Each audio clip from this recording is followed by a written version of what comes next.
Hold a credit card in one hand. Hold a mortgage statement in the other. Almost every piece of financial advice you have ever been given will tell you that you are holding two opposite things. One is a mistake. One is a milestone. One is the reason you can't get ahead, and the other is the reason everyone told you to grow up and buy a house already. I want to tell you something that will sound wrong for the next few minutes, and then sound obvious for the rest of your life. Those two pieces of paper are the same thing, not similar. The same. Someone handed you money today, you agreed to hand it back later, and you agreed to pay a fee for the gap in between. That is the entire transaction in both hands. And here is the part that should make you a little angry. The system you were taught, sort your loans into good debt and bad debt, feel proud of one pile and ashamed of the other, is not a harmless simplification. It is the specific reason millions of people who sincerely believe they are being responsible are getting quietly, steadily poorer every year. They are not reckless. They budget. They pay on time. They do everything the pamphlet said. And the math is still eating them alive, because whether a debt builds your wealth or destroys it has nothing to do with what you bought with the money. Nothing. It comes down to a single number, and most borrowers have never sat down and calculated it. By the end of this, you will know what that number is, where the line sits in today's economy, and which of your own debts is standing on the wrong side of it. So let's start with the box. Imagine every loan you have ever taken out arrives in a plain cardboard box. Inside the box is a machine. The machine does exactly one thing. It takes money from the future and moves it to the present, and it charges you a toll for the trip. That's the whole machine. It has no opinions. It doesn't know your name, it doesn't know your credit score, and it has never once cared what you did with the money that came out of it. Now, on the outside of that box, people stick labels. This one says mortgage, responsible. This one says student loan, investment in yourself. This one says credit card, you have a spending problem. This one says payday loan, you should be ashamed.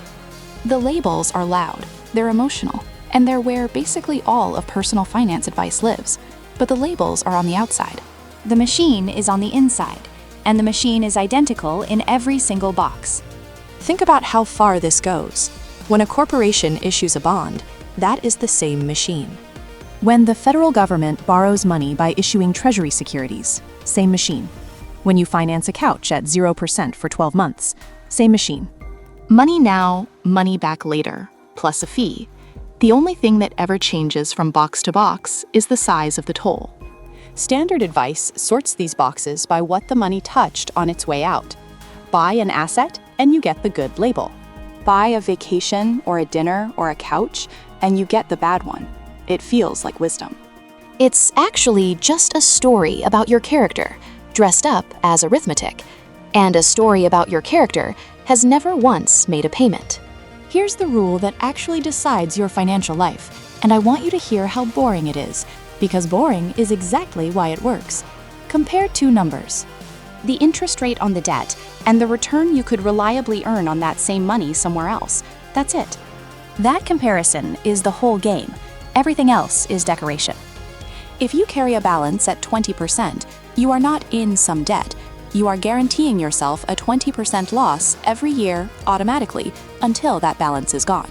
It is a subscription to being poorer, and it renews itself. Now ask the only question that matters.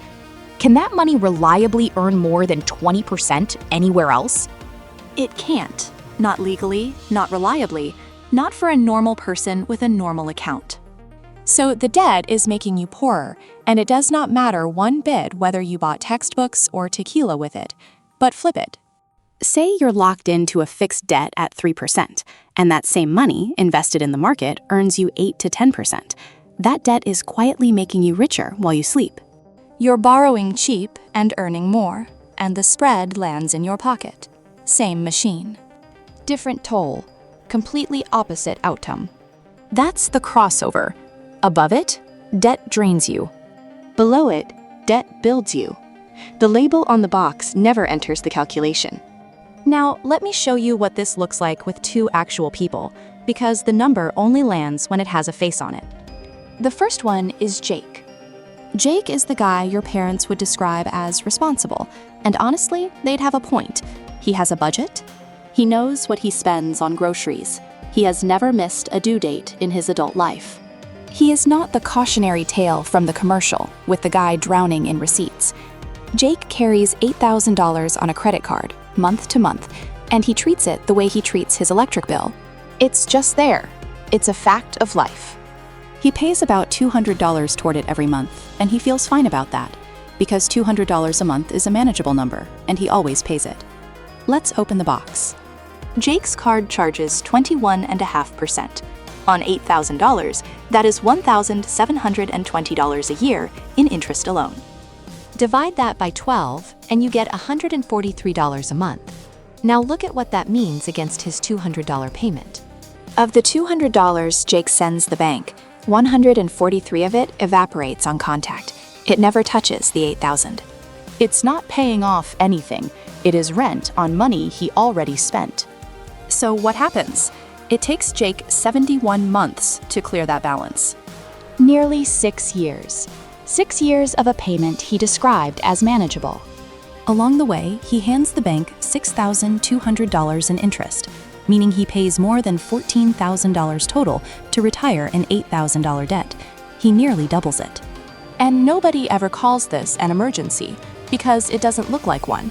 There's no crisis, no collection call, no rock bottom. It's a quiet, permanent, automatic donation to a bank, made by a man who is convinced he's doing everything right. That's the part that should scare you. Not the reckless spender, the responsible one, bleeding out on schedule. Now, I want you to understand why this trap is shaped the way it is, because it isn't an accident. Look again at where Jake's payment goes. Interest gets paid first, always first. Whatever's left over, and only whatever's left over, touches the actual balance. That ordering is the entire design. It means that at high rates, the size of your payment barely matters until it clears the interest line, and everything below that line is just treading water. Jake isn't failing at math. He's obeying a structure built to make the first several years of his payments mostly decorative, and follow it forward because the damage isn't the interest. The damage is the time. In year 1, Jake tells himself it's manageable, and he's right, it is manageable. In year 3, it's still there, still manageable, still over $5,000. He's handed the bank $7,200 and knocked less than $3,000 off the balance. By year 6, when it finally clears, he's spent almost the entire stretch of his life when compounding would have done the heaviest lifting for him, and he spent it doing that lifting for the bank instead. He didn't lose $6,200. He lost 6 years of a machine that only pays people who started early. Now meet Brian. Brian has a 30-year fixed mortgage at 6.5%. On the surface, he looks like he owes vastly more money than Jake. In reality, his defining trait is one rule he refuses to break. He will not carry a balance on anything that costs more than his mortgage rate. No revolving credit card balance. No financed furniture. No 12 easy payments on a television. If it costs more than his cheapest debt, it doesn't exist in his life.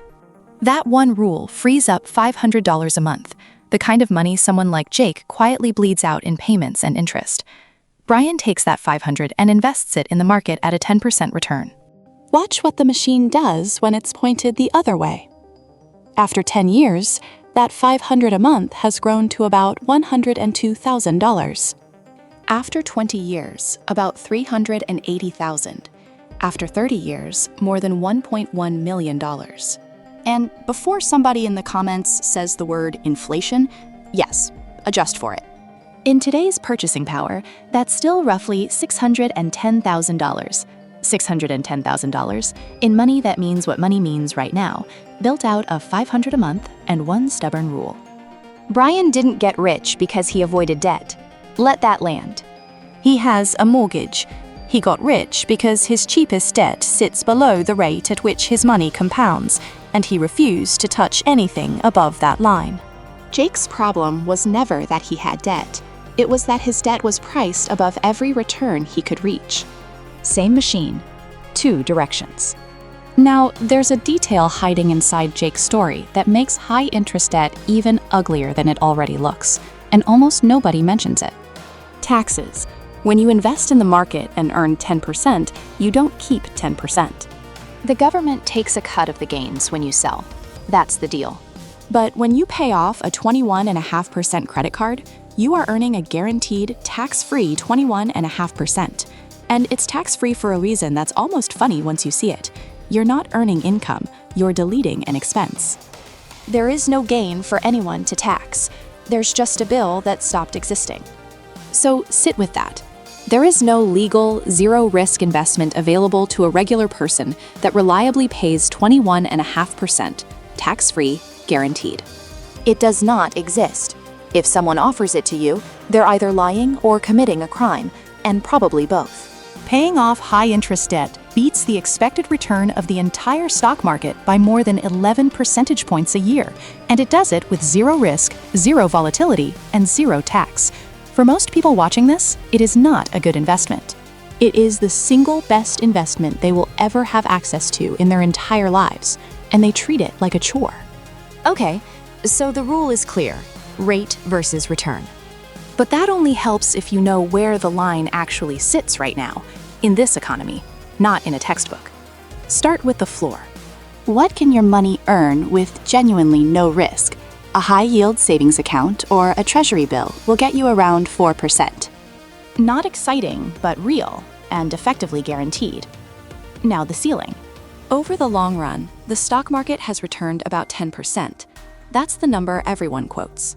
But it's an average, not a promise. It's volatile. It goes down, sometimes for years, and it doesn't care that you needed the money in March. So where's the honest dividing line? Between 6 and 8%, and that band gives you a decision rule you can apply tonight. If a debt costs you more than 8%, it's costing more than you can reliably earn anywhere. That's not a debt to manage.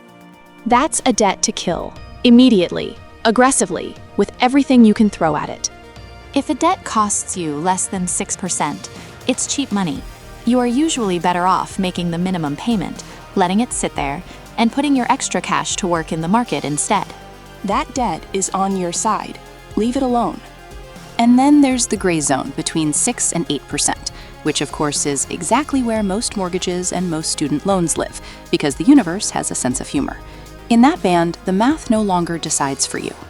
It comes down to your risk tolerance, your tax situation, and whether your rate is fixed or variable. If it's variable, it isn't really a 6% debt. It's a debt that's 6% for now, and for now is doing a lot of work there. Here's what I want you to notice. Once you have the line, the argument stops being emotional. You don't need to have feelings about whether you deserve to invest while you still owe money. You just check which side of the line the number is on. And there's a trap living inside that gray zone that I want to name, because it catches careful people. 0% financing. 12 months, no interest, on a couch or a phone or a laptop. By the rule I just gave you, 0% is the cheapest money in existence, and you should take it every time. And that's true, right up until the promotional window closes. Because a lot of those offers don't just start charging interest on month 13. They charge it retroactively on the whole original balance, as if the free year never happened. So the honest way to read that offer is that it isn't a 0% debt at all. It's a bet that you'll clear it in time, with a very expensive penalty for losing. Same question as always. What's the real rate? Not the rate on the poster. The rate you'll actually pay. Now, I need to stop and deal with the strongest objection to everything I've just told you, because it's a good one, and it deserves a real answer instead of a strongman. The objection goes like this. All of this rate versus return math assumes you're a spreadsheet. You're not. You're a person. And plenty of people who technically should invest their spare cash instead of overpaying a cheap mortgage don't. They spend it. Meanwhile, the person who throws every dollar at their debt gets something the math can't score. They get to stop thinking about it. They sleep. They open the mail. That's not nothing, and anybody who's carried real debt knows exactly what I'm describing. Here's my honest answer. That objection is completely valid, and it changes almost nothing above the line. Below 6%, yes, pay it off for your own peace of mind if that's what lets you function. That's a legitimate purchase, and what you're buying is sleep. Price it honestly and buy it.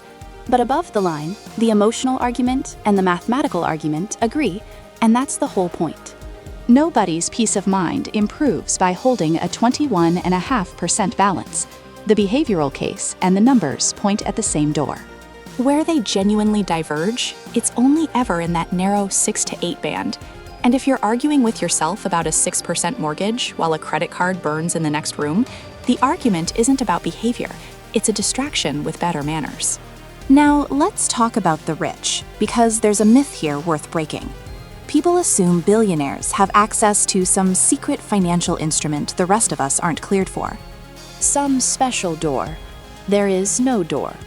They are pulling the exact same lever Brian pulls: borrow cheap, earn more, just with more zeros.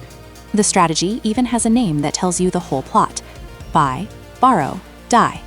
Here's the mechanism. Say you need $50,000 in cash, and you have it sitting in an investment portfolio. The normal move is to sell. You sell $50,000 of stock, and let's say $30,000 of that is gains. At a 15% rate, you hand the government $4,500. Gone. And that's the visible cost. The invisible one is worse. The asset you sold is now out of the market forever, and every dollar it would have compounded into over the next 30 years just stopped existing. The wealthy move is to not sell. You borrow $50,000 against the portfolio at 7. Your investments never leave the market. They keep compounding at 10% while you spend the cash. You pay 7, you earn 10, and you keep the 3% spread, about $1,500 in the first year alone. And the tax bill? Deferred, because you never sold anything and borrowed money is an income. Now, this is not free money, and anyone who tells you it is has something to sell you. If the market drops hard, the loan against your portfolio can get called, and you can be forced to sell at exactly the worst moment, the one time you had no choice. That risk is real, and it's the reason this strategy belongs to people who can survive being wrong. But look at the engine underneath it. Borrow at a rate below what your money earns. That's it. That's the whole billionaire secret. It's Brian's rule with a bigger number attached. Same machine, same math, same line. So let's turn this into something you can actually do, starting tonight. Step 1. Write down every debt you have and the interest rate next to it. Not the balance, the rate. The balance is emotional. The rate is the truth. And I mean literally write it down, because here's the thing, most people cannot tell you their own rates. They can tell you their balances to the dollar and their rates not at all. So go find them. On a credit card statement, it's printed as the APR, usually toward the back, in the section designed to be the least interesting part of the page. If you have more than one card, they're probably different rates, and the one you use most is not necessarily the cheap one. On a car loan or a personal loan, it's on the original agreement or in your account portal. On a student loan, check each individual loan. People with a student loan usually have 4 or 5 of them at different rates, silently bundled into one payment. The bundle is not one debt. It's a pile wearing a trench coat. This part takes one evening. It is the highest paid evening most people will ever spend, and it doesn't require you to earn another dollar. Step 2. Sort that list from highest rate to lowest. Ignore the labels. Ignore what you bought. Ignore how you feel about each one. Step 3. Attack from the top down. At the top, you'll find things like payday loans at 300, 400%, or credit cards at 21.5%. These are not debts. They are an emergency wearing a debt costume. Every month they exist, they are running a guaranteed loss against you that nothing in your portfolio can outrun. Attack them first, with everything. Next come the personal loans, around 12%, the car loans, around 9%. Still above the line, still costing you more than you can reliably earn. Still worth killing, just with less panic. Then you reach the student loans and the mortgages, sitting around 6.5%. Gray zone. Here it is mathematically defensible to pay them on schedule and invest the difference. That's Brian's whole strategy. But be honest about the trade. Paying them off early is a guaranteed, risk-free 6.5% return, and there are people who sleep better owning that certainty than chasing a market average. That's a real answer. not a wrong one. And there is exactly one exception to the whole hierarchy. 1. If your employer offers a 401k match, take it first, before the payday loan. Before the credit card. Before anything. A 50% employer match is an instant 50% return on the money the moment it lands, and 50% beats 21.5% every day of the week. It is the only thing on earth that outranks a burning credit card, and people leave it on the table constantly because I'll set it up later. Set it up tonight. And one last thing, because this logic doesn't stop at debt. It runs in both directions. You've been checking the rate on the money you owe. Now go check the rate on the money you have. $50,000 sitting in a traditional bank savings account at 0.38% earns you $190 a year. That same $50,000 in a 4% high-yield account earns $2,000 a year. Same money. Same risk. Same FDIC protection. 10 times the return for the price of one afternoon and one transfer form. That gap, 190 versus 2,000, is not a reward for being smarter. Nobody's grading you. It's just what happens to people who checked the number and what happens to people who didn't. So here's what all of this comes down to. You've been taught to sort your money into good and bad, responsible and irresponsible, proud and ashamed. Throw all of it out. There is no good debt. There is no bad debt. There's a rate and there's a return, and there's a line between them. And every dollar you own or owe is standing on one side of that line or the other right now while you're watching this. Go find out which side. It takes 20 minutes and it's worth more than any budget you'll ever write. If this changed how you look at that card in your wallet, subscribe. I go deep on this kind of math every week, and this channel exists to make the numbers make sense. Hit the like button because it genuinely helps this reach the person who's still calling their credit card balance manageable. And tell me in the comments, what's the highest interest rate you're carrying right now? And did you know it before you started watching? Be honest. I'll be reading.